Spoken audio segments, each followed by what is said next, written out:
A thin drizzle clung to the city streets that night, turning the lamps into halos of gold against the dark. Mark Weston stood by his black SUV, coat collar up against the wind, scanning the parking lot outside the community shelter. He hadn't meant to stop, his day had already stretched far beyond business hours. But something about the woman sitting alone on the bench, shoulders drawn tight under a faded hoodie, clutching a worn leather bag, pulled him in before he could reason himself out of it. Her eyes, shadowed yet alert, flicked toward him as if measuring whether he was safe. He hesitated, fingers tightening on his car keys. He had promised himself after the divorce that his life would be predictable, safe for his 9-year-old daughter, Emily. No more impulsive rescues. Yet here he was, pausing in the rain for a stranger who looked like she was barely holding herself together. "You can't stay out here all night," Mark said gently, stepping closer. "There's a storm coming." The woman stiffened. "I'm fine," she murmured, though her voice trembled. He crouched a little so she didn't have to crane her neck. "I'm Mark. I run a company nearby. I don't usually go around bothering people, but you look like you need a warm place to stay." For a heartbeat she said nothing, eyes darting to the street as though searching for an escape. Then she sighed, defeated, and looked at him properly.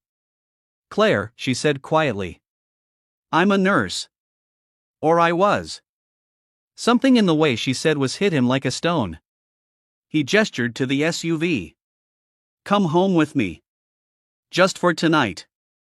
I've got a spare room, and Emily, my daughter, will be glad for company." Claire froze, surprise flickering across her face, then doubt. "Why would you help me?" Mark didn't have an easy answer. Maybe because he knew what it felt like to lose everything. Maybe because Emily had been asking why people on the street had no beds, and he hadn't known what to say. "Because you look like you deserve a chance," he said simply. She followed him to the car, hesitant but too tired to argue. As they drove, the windshield wipers beat a steady rhythm, and silence stretched between them until Claire whispered, "I didn't plan on this, losing my apartment, my job. My mom got sick, and I stayed at the hospital for weeks. By the time I came back, everything was gone." Mark glanced at her, then back at the road. "You don't have to explain. Not tonight." Inside the Weston home, Emily peeked from behind the banister, her hair mussed from sleep. "Daddy? Who's that?" "This is Claire," Mark said, warmth threading through his voice. "She's staying with us for a while." Emily's shy smile softened the room.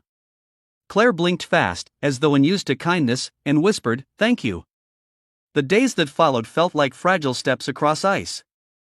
Claire moved carefully, helping in the kitchen, keeping her distance, trying not to disrupt the quiet rhythm of Mark and Emily's life.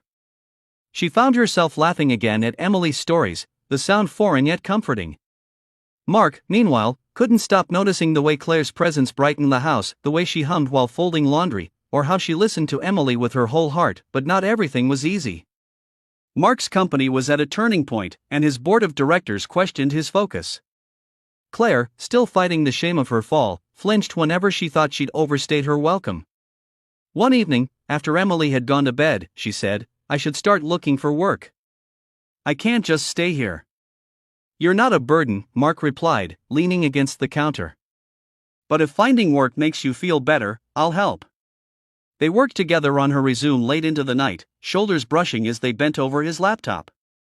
Something unspoken shimmered between them, both frightening and steadying. Weeks later, Claire secured a part-time nursing position. The first paycheck brought tears to her eyes. Mark and Emily celebrated with homemade pizza, and laughter filled the kitchen until it felt like the house itself was smiling. Still, the past wasn't done testing them. When Mark's ex-wife abruptly announced she wanted full custody of Emily, old wounds reopened. Mark wrestled with anger and fear, unsure how to prove he could offer stability while helping Claire rebuild. Claire, meanwhile, doubted her right to stay when his world threatened to fracture. One rainy night, much like the one when they'd first met, Mark found Claire packing her bag. "You've done enough for me," she said, voice shaking. "I don't want to make things harder with Emily." He stepped forward, heart thudding. "You're not making anything harder. You've made our lives better." Claire's eyes filled. "You don't know what it means to be offered a home when you feel invisible." "I do," Mark said, placing a hand over hers. "Because you did the same for me." The custody hearing loomed, tense and cold. But when the judge asked about Emily's stability, she spoke up, surprising everyone. "My dad makes me pancakes on Sundays," she said, chin high. "And Claire helps me with my homework. We're happy." The ruling favored Mark, granting him full custody. Outside the courthouse, Claire hugged Emily tight, tears mingling with laughter. Mark met Claire's gaze, gratitude, and something deeper shining there that evening. As twilight settled over the garden, Mark set out 3 mugs of cocoa on the porch. Emily curled up between them, sighing contentedly. "You know," Mark said softly, looking at Claire, "the night I stopped for you, I thought I was saving someone. Turns out, you were saving me too." Claire's answering smile was tremulous but sure.